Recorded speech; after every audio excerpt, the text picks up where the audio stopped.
اللہ اکبر اللہ اکبر لا الہ الا اللہ واللہ اکبر اللہ اکبر وللہ الحمد اللہ اکبر اللہ اکبر لا الہ الا اللہ واللہ اکبر اللہ اکبر وللہ الحمد. 7 سال کی عمر ایک روایت کے مطابق, ٹھیک ہے.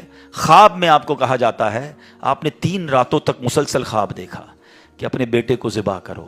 اگین ذرا سمجھیے گا قربانی کا لیول. 99 ایئرز کی دعا کے بعد بیٹا ملا ہے. پہلے حکم ہوا صحرا میں چھوڑ کے آ جاؤ, آپ چھوڑ کے آ گئے ہیں. کتنا بڑا امتحان تھا. اب اس سے بڑا امتحان کہ اب اس کو ذبح کر دو. اچھا اب یہ بھی جلیں, آج آپ کو بہت خوبصورت بات سننے کو ملے گی کہ آپ کو جب 8 ذوالحجہ کی آپ نے خواب دیکھا نا تو آپ کنفیوز رہے کہ شیطان کی طرف سے یا اللہ کی طرف سے خواب ہے. تو یہ جو سوچ بچار ہے نا, سوچ بچار کو کہتے ہیں ترویہ.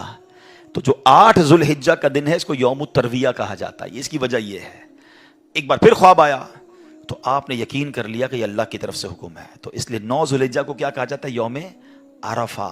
عرفات کہتے ہیں پہچان کا دن. آپ کو یقین ہو گیا کہ یہ خواب اللہ کی طرف سے ہے. اور 10 ذوالحجہ کو آپ ذبح کرنے کو چلے تو یوم النحر کہا جاتا ہے, ذبح کا دن. یہ ایکچولی یوم ترویہ, یوم عرفہ اور یوم النحر یہ حضرت ابراہیم کی کیفیات تھیں. اچھا اب آپ نے کمال یہ کیا کہ جب آپ کو یقین ہو گیا نا, آپ نے اپنے بیٹے سے بھی پوچھ لیا کہ بیٹا مجھے اس طرح خواب آیا ہے, تم کیا کہتے ہو؟ 7 سال کا بیٹا ہے, ایک روایت کے مطابق ان کی 10 سال عمر ہے. اللہ اکبر. وہ بیٹا بھی کیسا ہے, جب آپ نے بیٹے سے پوچھا تو بیٹا کہتا ہے ابو جی یا بنیا انی ارا فی المنامی. قرآن میں یہ الفاظ موجود ہیں, انی اذبحک فانظر ماذا ترى. اے میرے بیٹے میں نے خواب میں دیکھا کہ میں تجھے ذبح کر رہا ہوں, تیری کیا رائے ہے؟ ہائے ہائے. بیٹا کیا کہتا ہے؟ یا ابت افعل ما تؤمر. اے والد صاحب کیجئے جس بات کا آپ کو حکم دیا جا رہا ہے. ستجدونی انشاء اللہ من الصابرین. خدا نے چاہا تو قریب ہے آپ مجھے صابر پائیں گے, صبر والا پائیں گے. اللہ اکبر. اور ایسا ہی ہوا. آپ اپنے بیٹے کو لے کے جا رہے ہیں, آپ نے اپنی بیوی ہاجرہ کو کہا اس کو تیار کر دو میں کہیں لے جا رہا ہوں. بتایا نہیں ماں کو, انہوں نے بڑا تیار کیا ان کو. آگے گئے تو اب شیطان اتنی بڑی قربانی کو کیسے ہضم کرتا. فوراً گیا بی بی ہاجرہ کے پاس. اے ہاجرہ پتہ ہے تمہارے شوہر کہاں جا رہے ہیں آپ کے بیٹے کو لے کر؟ کہاں جا رہے ہیں؟ کہا ذبح کرنے جا رہے ہیں. کہا نہیں وہ تو کسی سے ملانے لے جا رہے ہیں, تیار کر کے لے گئے. کہ نہیں وہ ذبح کرنے جا رہے ہیں. کہ باپ بھی بیٹے کو ذبح کرتا ہے؟ بی بی ہاجرہ کہتی ہیں. اب شیطان کہتا ہے کہ ہاں اس لیے کر رہے ہیں کہ اللہ کا حکم ہے. کہا اللہ کا حکم ہے, پھر ٹھیک ہے میں راضی ہوں. ہائے ہائے ہائے, رب کا حکم ہے نا. کیسی ماں تھی, کہتی پھر میں راضی ہوں. شیطان کا ادھر بس چلا نہیں, حضرت اسماعیل کے پاس پہنچ گئے. کہا اے بیٹے تمہیں پتا تمہارے ابو کہاں لے جا رہے ہیں؟ کہ ابو کہیں لے جا رہے ہیں مجھے. کہ تمہیں ذبح کرنے لے جا رہے ہیں. کہ کوئی باپ بھی بیٹے کو ذبح کرتا ہے؟ کہ ہاں اللہ کا حکم ہے. کہ اللہ کا حکم ہے پھر میں بھی راضی ہوں. سبحان اللہ. اب جب حضرت اسماعیل نے حضرت ابراہیم کو پتہ ہے کیا کہا کہ والد صاحب اب آپ ذبح کرنے لگے نا, 2-3 میری گزارشات ہیں, ذرا مجھے اچھے طریقے سے باندھ دیجیے گا. کہ ایسا نہ ہو کہ جب مجھے آپ ذبح کریں تو میں زیادہ تڑپوں تو میرے خون کے چھینٹے آپ کے کپڑوں پر گریں گے تو آپ کے کپڑے خراب ہو جائیں گے.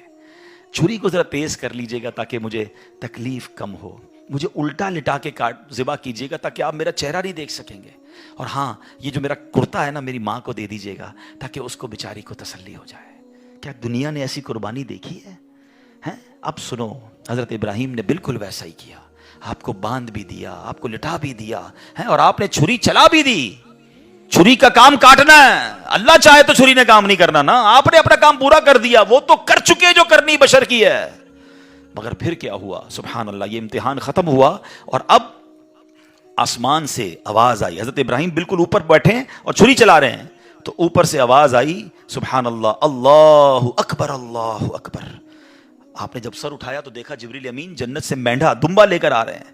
تو آپ سمجھ گئے میرے امتحان کا وقت پورا ہو گیا ہے. بے شاختہ آپ کی زبان سے نکلا لا الہ الا اللہ واللہ اکبر. تو حضرت اسماعیل تو نیچے لیٹے ہوئے تھے, وہ بھی سمجھ گئے کہ لگتا ہے ہمارا امتحان پورا ہو گیا. وہ کہتے ہیں اللہ اکبر وللہ الحمد. یہ جو عید والے دن تسبیح پڑھتے ہیں نا, کیا یونیک تسبیح ہے. کیا یونیک تکبیر ہے، کن 3 شخصیتوں کی زبان سے نکلا ہے. پہلا پارٹ حضرت جبریل کی آواز میں، is the middle part of that تکبیر، حضرت ابراہیم نے ادا کیا ہے، اور آخری حصہ ہے حضرت اسماعیل کی زبانی. ذرا سوچو تو صحیح کیسا منظر ہوگا. ذرا مل کے تکبیر پڑھیں اور اس منظر کو یاد کریں.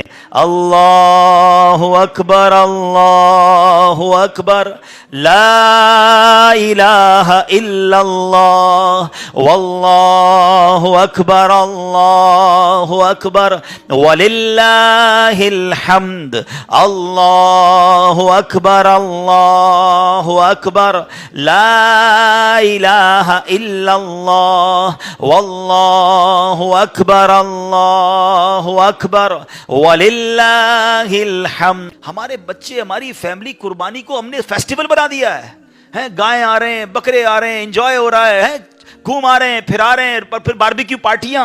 کبھی تو یاد کرو یار، کیا ہوا تھا، یہ کیوں کر رہے ہیں قربانی، یہ کیسی قربانی کی داستان ہے. کب بتائیں گے ہم، کب اس کو سوچے تو صحیح. ہمیں خدا کی قسم ایک بار ان کو، ہمیں زندگی میں اگر ہمیں بھی یہ کہہ دیا جائے کہ چلو ہر سال نہیں، زندگی میں ایک بار آپ بھی اپنا ایک بچہ ذبح کرو، کیا حال ہوگا. کتنی بڑی آسانی، بکرے کاٹو، گائے کاٹو، خود ہی کھاؤ، انجوائے کرو. شریعت نے کتنا آسانی کر دی ہم پر، لیکن اس قربانی کو تو یاد کریں نا. اور پھر اس سے سیکھنے کو کیا ملا کہ یہ وہ لوگ تھے کہ جن کی ان واقعات کو پڑھ کر کبھی تو احساس ہو یار کہ کبھی مال کی قربانی دینی پڑے تو میں حاضر، کبھی وقت کی قربانی دینی پڑے تو میں حاضر، کبھی اپنی خواہشات کی، اپنی ڈیزائرز کی قربانی دینی پڑے تو میں اللہ کے لیے دوں گا. اور اللہ وہ دن لائے جب جان کی قربانی دینی پڑے، تب بھی پیچھے نہ ہٹے کہ یا اللہ جان بھی تیری ہے، تو نے تو دی نا جان، اے اللہ میں راضی.